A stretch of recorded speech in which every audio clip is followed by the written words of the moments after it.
सासू माँ बदल गई।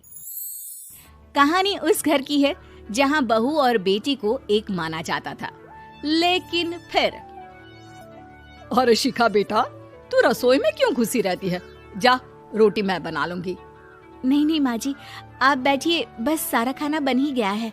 श्वेता को बोल देती हूँ, वो खाना लगा देगी सबका। सॉरी भाभी, मेरे पास वक्त नहीं है। माँ, मुझे पैसे देना, पार्लर जाना है। हाँ हाँ चली जाना, भाभी को भी ले जाना। वो भी जाने को बोल रही थी पार्लर, पर पहले ना मदद कर दे उसके खाना लगाने में। देख माँ, वो बहू है, उसे बहू रहने देना, इतना सर पर मत चढ़ा भाभी को। श्वेता, ज्यादा मत बोला कर। बहू और बेटी में कोई फर्क नहीं होता है। जा जाकर काम कर। ननद को माँ का भाभी से इस तरह प्यार करना बिल्कुल अच्छा नहीं लगता। वो बार बार किसी न किसी तरह माँ को भाभी के खिलाफ भड़काती रहती, लेकिन कोई फायदा ना होता। एक रोज, अरे बेटे किशन, जा बहू को कहीं घुमा कर ला, सारा दिन घर में काम करती रहती है। हाँ हाँ माँ, हम लोग जा रहे हैं ना गोवा। अच्छा जी, भाभी ने तो हमें बताया भी नहीं।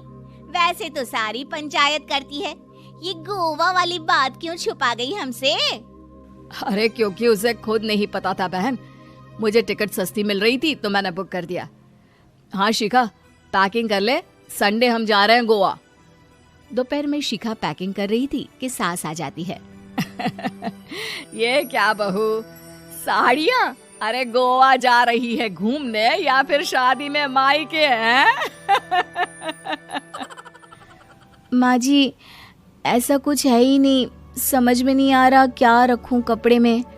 अरे तेरी और श्वेता की साइज तो एक ही है, उसके कुछ मॉडर्न कपड़े ले ले, आकर लौटा देना। हाँ माँ जी, ये ठीक रहेगा। शिखा श्वेता के पास जाती है और उससे कपड़े मांगती है। ना जी ना, मैं अपने कपड़े ना दूं, वैसे भी फैल जाएंगे मेरे कपड़े, बहुत महंगे वाले हैं।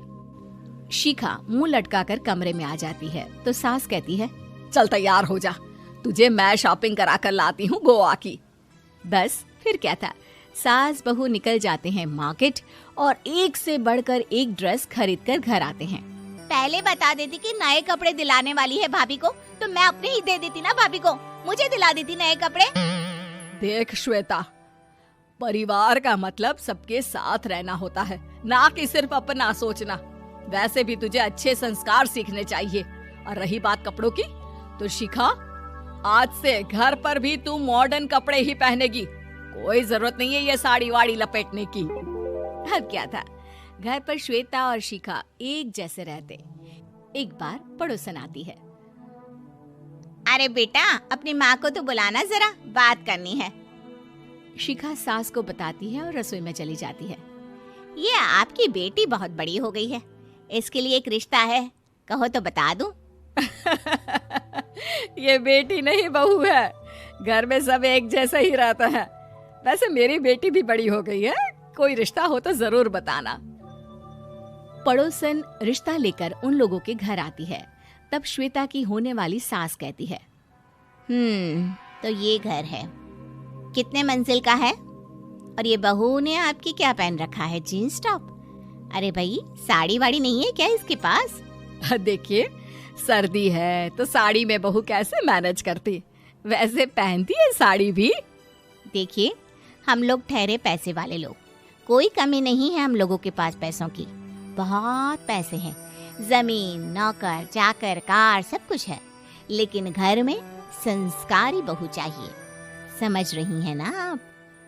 सास कुछ कहती कि श्वेता बोल पड़ती है, हाय रे, नौकर चाकर से लेकर जमीन, कार, पैसा, हाँ, मुझे रिश्ता मंजूर है मुझे। अरे रुक जा श्वेता, मैं बात कर रही हूँ ना। देखिए, हम लोगों के घर इतनी आजादी नहीं मिलेगी। अरे हाँ कर देना माँ, हाँ कर दे जल्दी से। सास क्या करती, बेटी की शादी ऐसे घर में कर देती है जहाँ ना उनके विचार मिलते हैं और ना ही आचार। शादी के बाद एक रोज फोन पर, श्वेता बेटा, एक बार घर आ जा, बहुत दिल करता है तुझे देखने का। माँ, वो घर पर बहुत काम होता है, कैसे आऊँ? बड़ा घर है, लेकिन आने जाने वालों की लाइन ही लगी रहती है।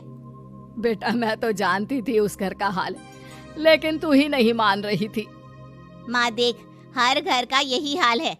तेरी बेटी को यहाँ घूंघट हटाने की परमिशन नहीं है और एक तरफ भाभी स्कर्ट पहनकर घूम रही है। बेटा मुझे क्या पता था कि मेरी बेटी को ससुराल के नाम पर पिंजरा मिल जाएगा। अच्छा माँ, फोन रखती हूँ, सास को गर्मा गर्म रोटी खिलानी है। तुम लोगों की तरह नहीं कि एक रोटी बनाओ, एक सब्जी बनाओ, फिर सारा दिन फ्री होकर घूमो। सास फोन तो रख देती है, लेकिन सोच में पड़ जाती है कि एक तरफ बेटी जिसे कोई आजादी नहीं, वहीं दूसरी तरफ बहू जिसे देखकर लगता ही नहीं कि उसकी शादी भी हुई है। अगले रोज। शिखा, अरे ओ शिखा। हाँ माँ, क्या हुआ? कुछ चाहिए आपको? मैं जिम जा रही थी। जिम के कपड़ों में बहू को देखकर सास को घूंघट में अपनी बेटी का ख्याल आता है। देख बहू, घर में बहू की तरह रहा कर। इतने टाइट कपड़े पहनकर जिम जाना पसंद नहीं मुझे। जा जाकर रोटी बना। रोटी? माँ अभी तो शाम की 6 बजे हैं, इस वक्त रोटी? अब क्या मेरे खाने पीने पर भी पहरा है? अरे जब मर्जी तब मैं अपने घर में खा भी नहीं सकती क्या? बहू को अजीब लगता है। वो समझ नहीं पाती कि जो सास कल तक इतनी सपोर्टिव थी, उन्हें अचानक से क्या हो गया।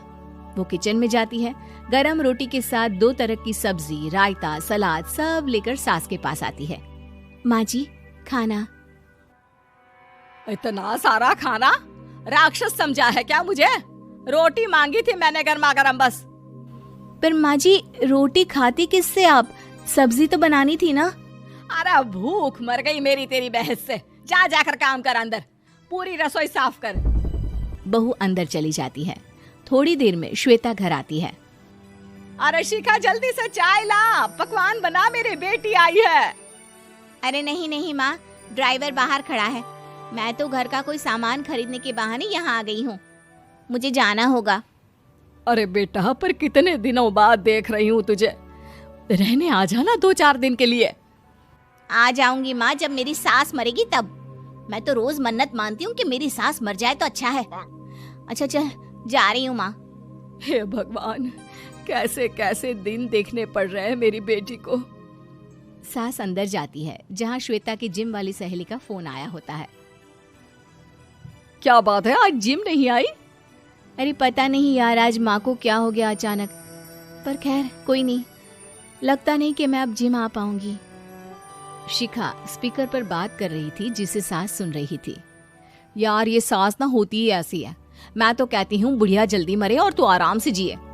शिखा को सहेली की बात पर गुस्सा आ जाता है। माँ के मरने की कौन सा बच्चा दुआ मांगता है मोहिनी?